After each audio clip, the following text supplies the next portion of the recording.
Hello, I'm Cheryl McCarthy of the City University of New York. Welcome to One to One. I'm delighted to welcome one of our own, Sujatha Fernandez, a professor of sociology at Queens College and here at the CUNY Graduate Center.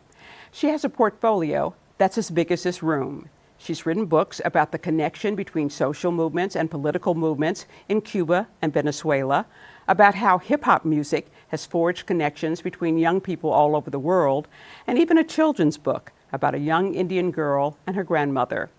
We'll explore some of these topics with her today, and perhaps get a peek into the new book she's working on. Welcome. Thank you. So you were born in Australia to Indian parents, grew up in Sydney.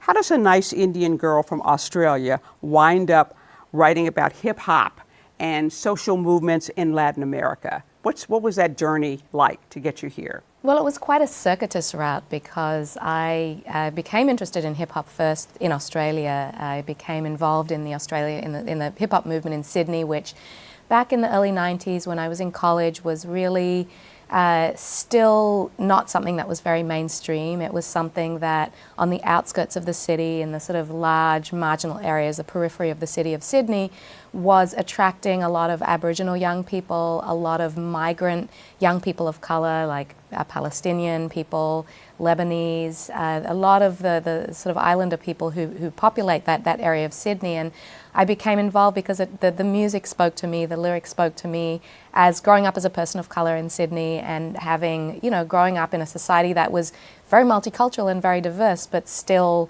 the vast majority of our media was white, the vast majority of our sort of cultural icons and models were still white. And I think that hip-hop, for many of us, provided us a way to see some kind of alternative cultural expression, a way of saying things that really there wasn't much other language to say them in.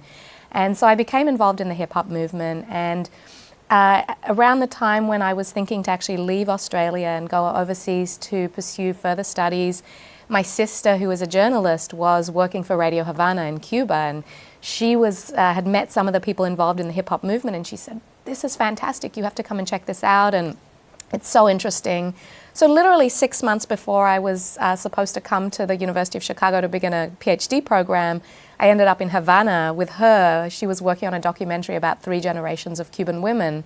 So I helped her, I learned Spanish, I met all of the producers and hip-hop artists that she was working with, and I just decided then and there that even though I had just been, it was really my first trip to Latin America, I just decided that this was something compelling enough to me that I would want to dedicate my career to studying Latin America and social movements and hip-hop. So did you get your PhD in sociology? So I did, and I actually did my PhD in political science, and I was very lucky to work with people who emphasized ethnography, qualitative field research, who really encouraged me to study hip-hop and film and visual arts, which was kind of what I immersed myself in. So after that first 3 months with my sister, I came to Chicago, began a graduate program, and took some classes in Spanish as well. And then I went back to Cuba to do my long stint of field research, or several long stints of field research over about 10 months. Did you do your PhD about,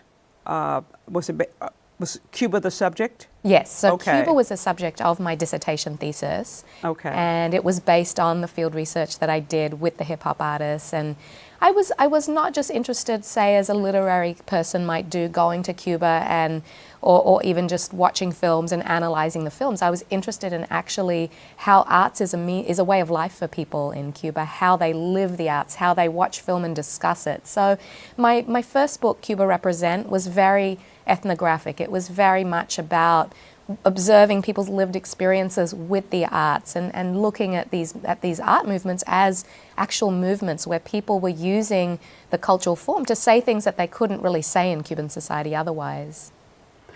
And that's very interesting because we think of the Cuban government as an authoritarian government that ruthlessly represses dissent, and yet they were being able to express it through hip-hop, visual performance, in film. Yeah, and that was what was fascinating to me. So my first trip there and then subsequent trips, I noticed how people, if you ask them, what do you think of the government, they wouldn't necessarily answer you.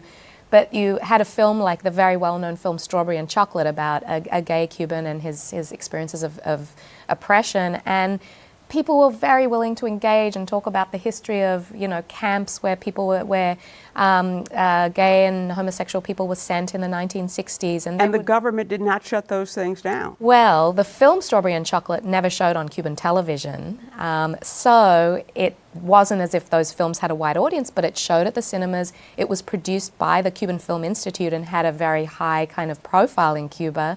But there are certain ways in which, as I talked about in that book, that the impact of those can still be minimized because the government will censor in some ways, but Cubans still find ways to talk about it. Everybody went to the cinema and to get the message out, because I saw that movie. Yes, yeah. Were there political restraints on your ability to do research? There were none. I mean, it was quite easy for me to go. The only political restraints that have happened after my main stints of research, I found it much more difficult under the George Bush administration to travel to Cuba. And so sort of the last bits of my research, I had to sort of do them from the US. Because it became very difficult for researchers in those years after 9/11 to travel to Cuba. President Obama's decision at the end of 2014 to restore diplomatic relations between Cuba and the United States after 50 years has generated quite a bit of excitement. How do you feel about it? I also feel very hopeful and excited that this can be the start of a new era, that so much of what has happened, through the Cold War over the past 5 decades has been so unnecessary, so much unnecessary suffering for the Cuban people due to the US embargo, due to this very outdated policy. And so I'm very happy. I think there are all kinds of tremendous connections that can be made. In Cuba, there's much exciting work happening, from healthcare to advances in science to the arts that can be shared with the world. And I think that this opening will hopefully give the opportunity for Cubans to be able to begin collaborating much more openly. Having said that, I think, when on my last trip there in this past January, I heard from some Cubans that there are also reservations. There are some concerns that they will be overwhelmed by US investment, US corporations, that tourism may begin to overwhelm them, that I did hear some concerns about those things. And so I think that's something that, we have to wait and see what happens and how the pace of this change happens, how the Cubans themselves manage to control and regulate it. And under Raul Castro, the government had already begun to liberalize things somewhat. I mean, I gather Cubans can now buy their own homes, they can open some businesses, things that they couldn't do before. That's correct, yeah. What kind of hold do the Castros hold on the Cuban population at this point? Well, I think, I see that for people who have sort of visions about things being done slightly differently or have some kind of critique of the government, they still operate somewhat within the sort of definition of the political system that has been set up from the start of the revolution in the 60s. So I would say, if we're talking about what kind of hold they have, I would say, ideologically, socially, politically, there is still a very strong both sense of the need to work within that system that's been set up, a sense that we can't really go outside of these boundaries. Somewhat, especially among the older generation, of a sense of allegiance to some of the ideals that they felt that they fought for under the Cuban Revolution. And so it's a mix of all of that, right?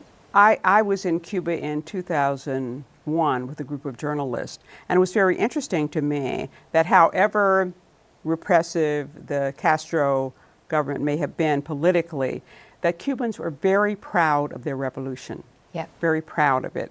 Because, things weren't great under the old, imperialistic system before, where the United States and other companies, came in, and the companies took the fruit and the people were sort of peons, and right. And there was a lot of racial discrimination as well. But they were very proud of what Castro has done, certainly with educating people, healthcare, that kind of thing. He didn't quite get to the housing, but, partly because of the embargo, but they were very proud of their revolution. Yeah. A lot of the opposition to restoring relations with Cuba over the years has come from the Cuban exiles in the Miami, Florida area. Has that waned somewhat, and is that one reason that Obama was able to do what he did? Absolutely. I mean, I think one thing that we've seen is that the sort of what's known as the hardliners, the people who hold a very sort of strong anti-Castro position and hold a position that we should have no relations with Cuba until they become a capitalist country, that generation is becoming older. They're becoming less influential, I think, overall in among the Cuban exile community.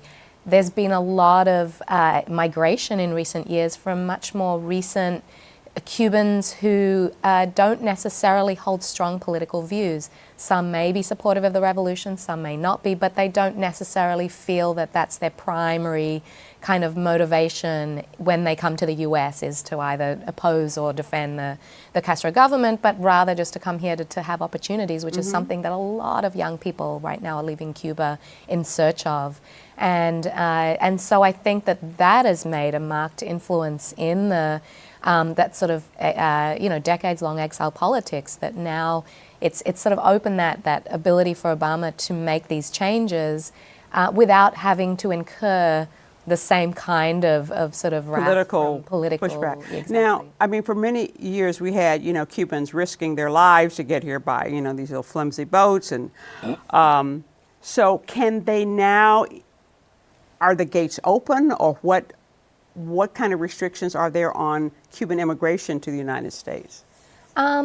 I think that it's still not so easy for Cubans to leave to leave Cuba and come to the United States. And so what's the balseros, or boat people who cross over in the very precarious situation, and that is still happening. And I think that, with this so-called normalization, there's definitely going to need to be talks between U.S. and Cuba over what happens in terms of migration. Now, the Cuban government is saying the U.S. needs to get rid of the Cuban Adjustment Act, which is an act that allows Cubans, unlike any other immigrants in the world, to arrive and shortly thereafter be given the benefits of U.S. residence. If they can get here. If they can get here. Solid ground. And the Cuban government argues that this unnecessarily encourages people to risk their lives coming over, and that if they weren't granted that kind of, exception that no other immigrants are granted, then they wouldn't risk their lives so much to come over. But, clearly there are a lot of issues here at stake. Yeah, there need to be worked out. Of, the opportunities for those young people to stay in Cuba, to actually have employment, to Right. be able to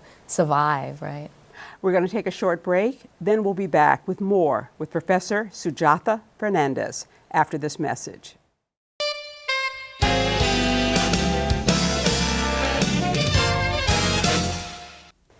Welcome back to One to One. I'm Cheryl McCarthy of the City University of New York, and I'm talking with Sujatha Fernandez, Professor of Sociology at both Queens College and the CUNY Graduate Center. When I was in Cuba, you would always hear Cubans say, "We have no racial discrimination here. We are all Cubans." But it was very clear that there was racial discrimination, that the people with the jobs, the better jobs in the tourist industry, were fair-skinned people, that it was the darker-skinned people who were out in the park selling little tchotchkes, for pennies. Tell me about the Afro-Cuban situation in Cuba. So the revolution at the time of the 1959 revolution, when Fidel Castro came to power, one of the priorities in that early decade of the 1960s was to address this problem of racial discrimination in Cuba. And so there were a lot of changes that were made during that decade, such as desegregation of whites-only spaces, such as allowing Afro-Cubans to enter employment, providing them with housing, giving them easier access to education. There were a number of changes that were made. And sort of towards the end of that decade, Fidel Castro declared that racism had been solved, and to some degree, a lot of Afro-Cuban organizations were shut down, and this became the mantra, exactly like you said, that in Cuba there is no racism. We don't have racism, now we're all equal because of this revolution. And of course you can't simply, while the revolution did much to address the problem of racial discrimination, it didn't eliminate it. Nothing could eliminate it, that sort of completely and easily. racism continued to exist, even though it existed more in kind of private spaces than in public spaces. And it was somewhat uneven. Not all Afro-Cubans were able to access these sort of channels for social mobility, education, and the rest of it. So what happened was, in the early 90s, after the Soviet Union collapsed and Cuba went into quite a deep economic crisis, racial discrimination began to come back with a vengeance. And so Because? we began to see, well, partly just because of growing inequality, because there was a lot of crisis, there was a lot of economic hardship. Afro-Cubans tended to be those who were in already lower quality housing. They didn't have the resources to improve their housing. They didn't have access to remittances from Miami, which was mostly white Cubans sending it back to their white families in Havana. There was racism in the tourist industry. Tourism was one of the main ways that Cuba helped itself get out of the crisis of this post-Soviet era, but there was racism in this industry that meant that it was much more likely for white Cubans to get hired than black Cubans. And so in so many ways, black Cubans were really shut out of this transition period and suffered greater poverty. They suffered greater inequality and greater police harassment as well. And so this was the issue at this time. And because so many organizations had shut down in the 60s, they really didn't have the means to represent themselves and organizations to defend themselves. What we've seen in the last 2 decades is the emergence of Afro-Cuban organizations, such as the Afro-Descendant Regional Alliance known as ARAC. That's one of the sort of national organizations, as well as organizations, cultural organizations, legal defense organizations. There have been media organizations, there have been all kinds, and now there's some 20 organizations across the whole country. And they're still very small, and they operate closely with the government. They're not they wouldn't refer to themselves as dissident organizations. But these organizations have emerged because of the recognition that racism exists in Cuba and there's a need to address it. Do you have a situation, is there a situation in Cuba, as there is in most countries that I visit around the world, where the imprisoned population tends to be largely the dark-skinned people? Yes, and so under a recent census, it was the black population, or the self-identified black population of Cuba, was about 10%. And yet those who are in prison, those who have some kind of entanglement with the legal system, are harassed by police, are a much larger percentage of that. And so there is a disproportionate number of Afro-Cubans who are facing these issues with the legal system. Let's move on to your last book, which is about hip-hop. And you said that hip-hop music has created a kind of unifying language for young people all over the world. Certainly from Chicago to Caracas, Venezuela, Havana, Sydney, Australia. You talked about, now, when I think about Australia, has it caught on among white young people in Australia? Or are we primarily talking about people of color in Australia? So when I first became involved in hip hop in the early 90s, that was a movement that was mostly young people of color. It was mostly Aboriginal young people. It was mostly the sort of Lebanese, Palestinian, Islander, all of the sort of young people on the periphery. And the white population, there was some, because the sort of white working class sort of in the periphery as well. But it was quite a marginalized movement among marginal people, and it hadn't really caught on in the mainstream. It's interesting because what's happened in the recent 10 to 15 years is that it has become mainstream in Australia. And so the sort of five largest hip-hop groups are all male, all white groups, which is very different to its origins, where women were very involved as B-girls, as artists, as rappers, as in all aspects of the movement. And they've kind of been edged out. They've kind of found that when the commercial Aussie hip-hop became marketed, they didn't have so much of a space for that. They weren't getting the record deals. They weren't getting the big concerts. The whites were not. The people of color were not. Oh, I see. They sort of got pushed out. They got pushed out of it. They left hip hop. And in my subsequent visits to Australia, I found that really the groups that are being marketed as so-called Aussie hip hop are the all-male, all-white groups who are on the stages of the big festivals, who have the record deals. That is so interesting. And there's been a complete shift. And so now hip-hop is very mainstream in Australia. A lot of white Australians, young people listen to it. They, buy the records, but there's very few of the people I knew who were doing hip hop when I was in Australia who were Do still the able white to groups do at it. the end of performances, and at the awards events, do they thank God for everything like the black American hip hop artists do? I said, oh my God, they're doing the same thing. But I guess it's the appeal of hip hop, certainly to the disenfranchised, is that it's a lot of the lyrics are angry and critical of what's going on in society. Yeah.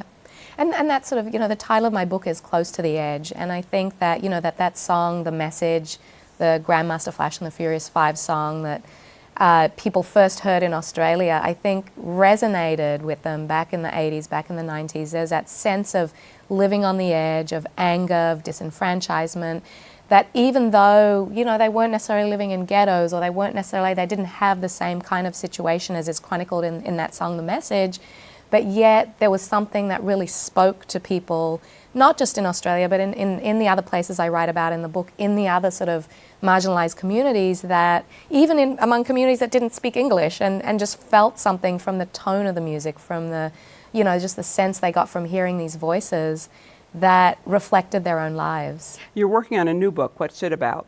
So my new book is called Curated Stories, and it's a book about the ways that storytelling has, in the recent few decades, been impoverished. My article, the book really looks at how we may be losing this art of storytelling to a sort of need to curate stories, and I'm thinking about sort of the whole range of cultural influences, from Humans of New York to TED Talks to a range of ways. But in the book I look specifically at the ways that that stories have been taken on by social movements, and the ways that they've tried to change stories from the sort of more in-depth, nuanced, complex accounts of people's lives to sound bites that can be told in 2 minutes in order to sell a product, promote an organization, win tickets at a gala. The way that storytelling has been co-opted in order to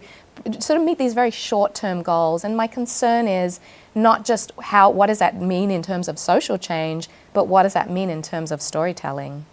Now this may be your last appearance at CUNY because you're leaving to go and teach at, is it the University of Sydney? Okay. Will you be teaching the same kinds of courses that you taught here? Yes, I hope to be able to teach the same kind of things about social theory. That's something that I've been really enjoyed teaching here at What CUNY. is social theory? So social theory, the way I have taught social theory, is going back to thinkers from Max Weber to Karl Marx, through to Gramsci and Foucault, and many of the people who've tried to analyze our social condition. And the way I've tried to teach it with my students at Queen's College is to really get them to think about how these theories help explain their everyday lives. And so I always have come back to this focus on theory is not just something out there, written by old white men 200-300 years ago, but how could it actually possibly mean something for our everyday lives? For instance, my students wear Nike shoes, right?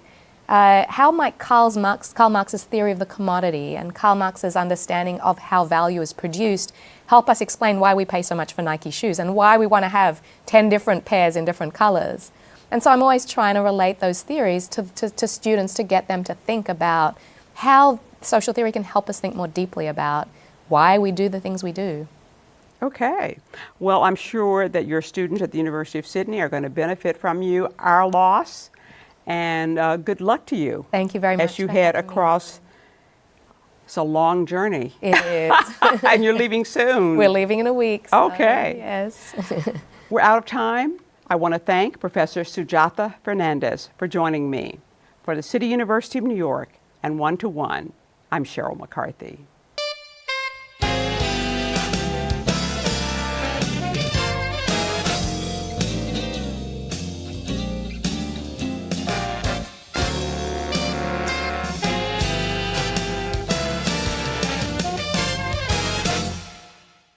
If there are any people you'd like to hear from or topics you'd like us to explore, please let us know.